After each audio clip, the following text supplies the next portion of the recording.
Hi friends, my name is Chetan Kumar. I'm working as a physical design engineer in Aptamitra Consultancy. Today I'm going to talk about electrical load. So what is electrical load?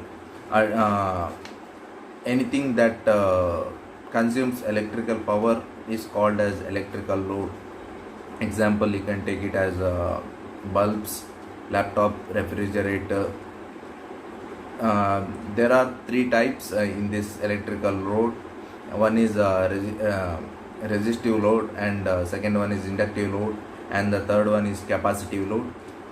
So resistive load means which consumes only active power.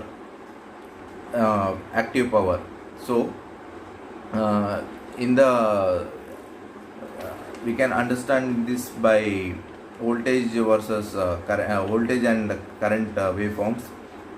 Here you can see that in the waveform voltage and the current are in phase, and they will reach their peak values at the same time, and they will reach the zero value at the same time. They are in phase with each other. Examples, we can take it as the lights, heat, anything which consists of only heating elements. So these are resistive load. It has some properties. This load only consumes active power, and second one is voltage and current waveforms are perfectly in phase with each other, each other, and power factor in such load is unity, and power always flows from load to source to the load. Second one is inductive load. Here we can say that this consumes only reactive power. So in the voltage and current waveform, we can see that it's out of phase by 90 degree. Here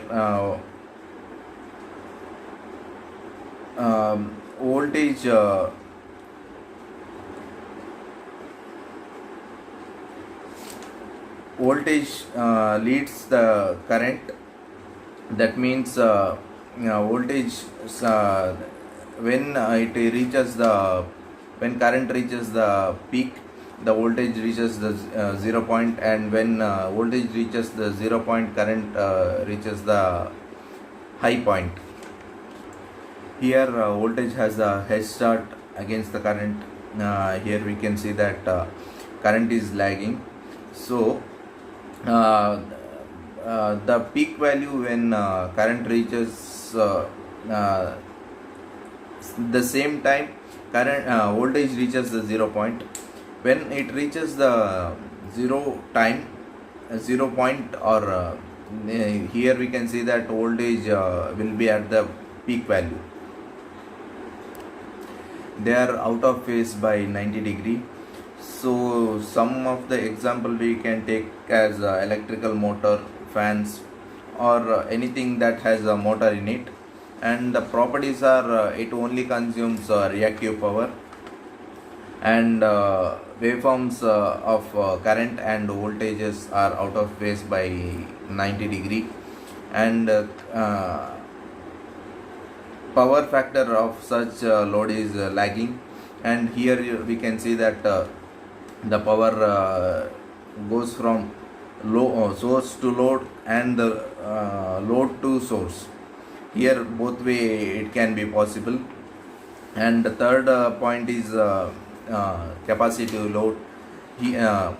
Basically this capacitive load does not exist here, but it is also similar to the inductive load. Here also current and voltages are out of phase by 90 degree, but here current has a head start, and voltage is lagging.